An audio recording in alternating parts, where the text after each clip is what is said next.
వెలుగు సంబంధులుగా ఉండమన్నాడు. దమస్కు అనుభవములో వెలుగుంది. 3 సార్లు రాస్తాడు పౌలు. తాను రాస్తూ పత్రికల్లో నేను వెలుగును చూశాను, నేను స్వరమును విన్నాను. ఏనాడన్నా విన్నామా? ప్రార్థన చేస్తాం. ఎప్పుడైనా ప్రార్థనలో ప్రభువా నాతో మాట్లాడయ్యా అని ఎవరన్నా ప్రార్థన చేస్తారా? ప్రార్థన మోహాలు ఇటు ఆలస్యం. ప్రభువా స్తోత్రం, 1-2 ఎకరాలు అయిపోవాలి, డాబా మీద 3వ డాబా పడాలి, పెద్దోడు పెళ్ళి అయిపోవాలి, చిన్నోడికి ఉద్యోగం వచ్చేయాలి. ఆమేన్. నిజం. చాలామంది ప్రార్థన అంతా చెట్టానే. అప్పుడు చెట్ట అప్పచెప్పినట్టు అప్పచెప్తారు ప్రభువుకి. ఏనాడైనా ప్రభువా నాతో మాట్లాడయ్యా, ఇప్పుడైనా అసలు ఎవరైనా ప్రార్థన చేస్తున్నారు? మళ్ళీ కొంతమంది ప్రార్థన చేయటం కూడా రాదు. అటువంటి ప్రార్థన చేయబాకండమ్మా. ఏమని చేస్తారు తెలుసా? ప్రార్థన వాళ్ళు అటువంటి వాళ్ళు ప్రార్థన చేస్తుంటే మార్చుకోండి. ఏమని ఒక అమ్మ మోకాలు వేసి ప్రార్థన చేసి ప్రభువా పనికి మళ్ళీ అన్న ఆయన తోసేసింది అన్న ఆయన ఇడిసేసింది అన్న. ఎవరు చెప్పారు మీకు ఈ ప్రార్థన చేయమని? పనికి మళ్ళీ అన్న ఆయన తోసేసిందన్న ఆయన ఎవరు ఇడిచేసారు? ప్రభు ఇడిచేసాడా? ప్రజలు ఇడిచేస్తే అసలు అదేం ప్రార్థన? ప్రభు అసలు ఇప్పుడు అట్లా ప్రభు తోసేసాడా మనల్ని? ప్రభులు విడిచిపెట్టాడా? మనం ఎవరో తెలుసా? ప్రశస్తమైన రక్తం చేత కడగబడి కొనబడిన వారు మనం. కొట్ట చప్పట్లు గట్టిగా దేవునికి. హల్లెలూయా. నీ విలువ నువ్వు తెలుసుకో. విలువ కోల్పోయినాక ఒకడట సముద్ర మార్గంలో పోతున్నాడట. ఇసుక మీద నడుచుకుంటూ వెళ్తుంటే రంగు రాళ్ళు కనపడితే ఈ జేబులో కసిని, ఈ జేబులో కసిని, ఈ జేబులో కసిని వేసుకుని వెళ్ళేటప్పుడు రిటర్న్లో వచ్చేటప్పుడు మన పోరగాళ్ళకి కొన్ని అలవాట్లు ఉంటాయి కదా. యారా వీళ్ళు చూడు ఎట్లా అవుతున్నారు.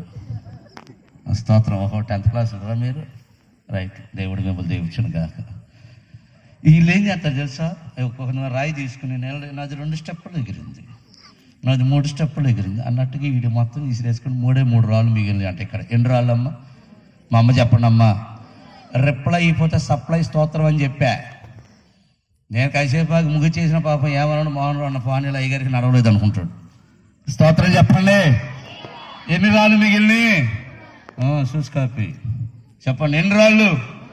రైట్. రాత్రి వెళ్ళాడు, గదిలో పడుకున్నాడు, లైట్లు ఎన్ని ఆపినా సొక్కాయి వల్ల గది అంతా దగ్గ మెరిసిపోతున్నాడు. తెల్లారులో నిద్ర పట్ల వీడికి. పొద్దున్నే బంగారు పుట్టిన దగ్గరికి వెళ్ళాడు. రాత్రి ఈ రాళ్ళు అంటూ మెరుతున్నాయి, ఏమన్నా పనికొత్త ఏమన్నా చూడవంటే ఆడు అన్నీ చెక్ చేసి అన్నాడంట. 50,000 ఇస్తావా అన్నాడంట. ఎంతమ్మా? మా అమ్మ చెప్పండి. ఈడనంటే 50,000 చాలవా? 1,00,000 ఇస్తావా అన్నాడంట. ఎంత? మా అమ్మ చెప్పండి. ఎంత? 1,00,000 అన్నాడు. చాలవా? పోనీ ఎంత కావాలి? 3 రాళ్ళకే నువ్వు 1,00,000 ఇస్తానంటే ఈ జేబులో ఉన్న రాళ్ళు యాడిసేసే. స్తోత్రం చెప్పండి. విలువైన పోగొట్టుకున్నాక ఏడుస్తావు. ఉన్నప్పుడు జాగ్రత్త పడాలి. మనము వెలుగు సంబంధులుగా ఉండాలనే కదా దేవుడు చెప్తున్నాడు. నీ నాసిక దమస్కు దిక్కు అనుభవంలోనికి రావాలి. నువ్వు వెలుగు సంబంధిగా ఉండాలి, స్వరం విన్నవాడిగా ఉండాలి. ఆయన స్వరం అంతకన్నా గొప్ప భాగ్యం ఏముందండి? యేసయ్య స్వరం అంటే. నా కుమారుడు అక్కడేమన్నాడు? సౌలా నీవేళ నన్ను. అసలు ఆ మాటకే గుండెకే కరిగిపోయిందంటారు. స్తోత్రం చెప్పండి. ముందు ఎవడో ప్రభువా నువ్వు? సౌలా నీవేళ నన్ను హింసిస్తున్నావు. దమస్కు అనుభవములో స్వరం ఉంది. దమస్కు అనుభవములో వెలుగుంది.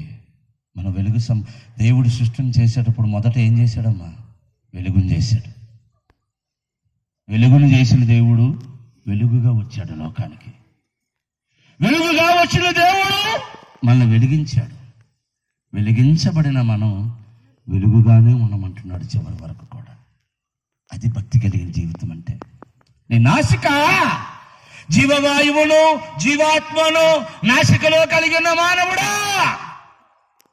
దమస్కు దిక్కునకు చూడంటే దమస్కు అనుభవాలు ఉన్నాయా? వెలుగు సంబంధిగా ఉన్నావా? దేవుని స్వరం విన్న అనుభవం ఉందా?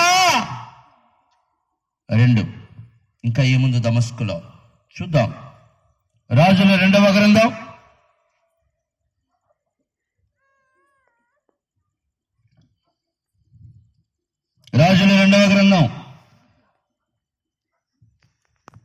5వ అధ్యాయం. రాజుల 2వ గ్రంథం 5వ అధ్యాయం 12వ వచనం.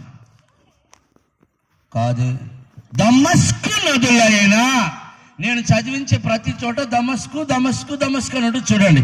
దమస్కు నదులైన అబనాయును పర్పరును ఇశ్రాయేలు దేశములో ఉన్న నదులన్నిటికంటే శ్రేష్టమైనవి కావా? వాటిలో స్నానం చేసి నేను